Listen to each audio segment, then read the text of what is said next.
আসসালামু আলাইকুম মোর দাদারা বুয়ারা কেমন আছেন আপনারা সবাই? মোরা আলহামদুলিল্লাহ আল্লাহর আশীর্বাদ রহমতে ভালো আছি। আজ বিরিয়ানি রাঁধতেছি, এই মাংস চড়াই দিলাম, এই পোলার চাল ভাজ দিয়েছি সুন্দর করে। পোলার চাল ভাজা লাগবে খুব সুন্দর করে, বুঝছেন, যাতে পোলাও বিরিয়ানি সুন্দর মতো হয়।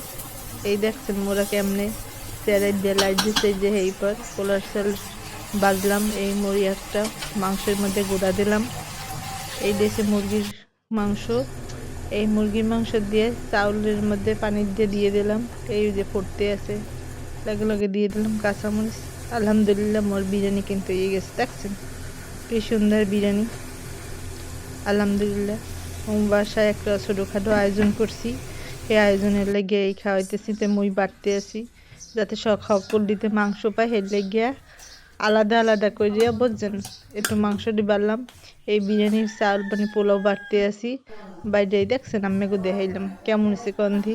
এই যে নিতে আসি, নিয়ে সবাই খাওয়াইতে আসি। ভালো থাকবেন, আল্লাহ হাফেজ।